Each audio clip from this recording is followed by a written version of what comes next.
So in the face of all of that uncertainty, what can employers be doing to try and prepare for Brexit? I think that the first point, stabilise your workforce. I think this is something that possibly could be forgotten in the mix of how uncertain Brexit is. What we do know is that in the 12 months after the referendum, hate crimes involving race and religious discrimination went up by 23% in England and Wales. And I think it would be quite naive to think that that didn't manifest itself in some way in the workplace. So I think it's really important, particularly now when Brexit is becoming really topical, everybody has very different opinions on it. Very important that you have good diversity and equality policies in place, that people know what is and isn't acceptable behaviour, and that if anyone is breaching those policies, that you're taking firm action to address that. In keeping with that theme of supporting staff, I think it's important that you make sure you're establishing a dialogue with any of your employees that you know will be affected by these changes. So if you have EU nationals or family members of EU nationals, that you're opening that dialogue with them so that they know that they feel supported by you, but also that you are able to understand what they are doing to try and maintain their status, and particularly if they're in key positions, so you can plan for the eventuality of them maybe not having a long-term right to be in the UK. Another point to consider, and I think this probably applies to your UK nationals as well as your EU nationals, is that at the moment there is so much uncertainty around Brexit. It's understandable that your employees might be quite uncomfortable about the future, particularly if you're in a sector where you're heavily reliant on EU nationals to staff your workforce, or if you're heavily reliant on trade with the EU. If Brexit is really going to impact on your business, your staff will be worried about that as well.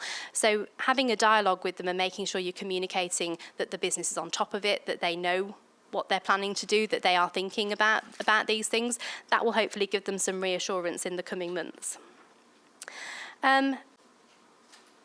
We don't know yet what the post-Brexit immigration system is going to look like necessarily, but I think it's important that we are taking steps to try and assess the impact that it would have on your organisation as well. So do you have the systems in place to really analyse how many of your employees are EU workers? How many of them are perhaps family members of EU workers who are piggybacking on their immigration status to be able to work for you? If you've got those systems in place, what is your population of EU nationals in your workforce? Is it going to cause a problem for you if suddenly they can't work for you? Having the ability to analyse that will give you the best possible way of making sure that you're able to respond to Brexit when we do find out exactly what that post-immigration plan is going to look like. And this is a slight aside. We've talked about looking at the population of your own staff, but of course you will have relationships with suppliers and third-party providers, all of whom may have staffing issues of their own when Brexit takes effect. So I think it's worth also having a bit of a think around the sectors that they operate in. Is it likely that their service or their supply to you is going to be disrupted because of Brexit or because of issues with staffing because of Brexit? And make sure that you're planning for that as well.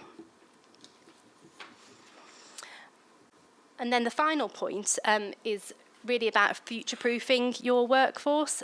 So I think it's important to think now about having a strategy for the worst-case scenario, which hopefully isn't going to happen. But if, for example, you suddenly couldn't have a steady flow of EU migrant workers coming into the UK, what would you do to fill that gap in your workforce? Is there perhaps a call for you to be starting to train up UK-based employees to fill particular roles? Are there some roles that you simply won't ever be able to fill from the UK labour market? Because if that's the case, the next thing you need to look at is what systems you might need to put in place ready for when Brexit does happen. So we've talked about the Tier 2 sponsorship system. It takes a long time to become a Tier 2 sponsor. It certainly doesn't happen in a matter of days. We're talking months potentially. So if you think you're going to have to go down that route, you want to get the ball rolling as soon as possible. Similarly, if you are thinking you might have to go down the route of sponsoring people under Tier 2, the other thing to think about is that it's actually very expensive to do that. So you have to pay an immigration surcharge for each year that somebody's employed with you. They have to pay an immigration health surcharge as well, and you might want to cover that cost. They have to pay visa fees. The salary that you have to pay them might be slightly inflated. There are lots of things you need to think about when you're costing these sorts of recruitment decisions as well. So if you really aren't going to be able to fill these positions from within the UK, you're going to have to budget for the fact that you're going to have to look elsewhere. And the other thing to think about is the timing as well. So if you are having to recruit people under Tier 2, it takes a really long time to bring somebody in. If you're not a licensed sponsor, it's going to take you at least 6 to 8 weeks to get your license, and that's a minimum.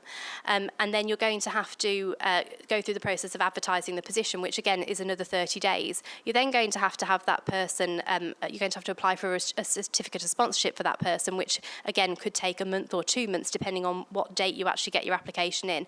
And then they have to apply for a visa, and that very much depends on the visa processing time. So you certainly aren't going to be bringing people in overnight anymore if you have to rely on that system. Again, we're going to be talking about months, not days, and that's something you want to have planned for in advance.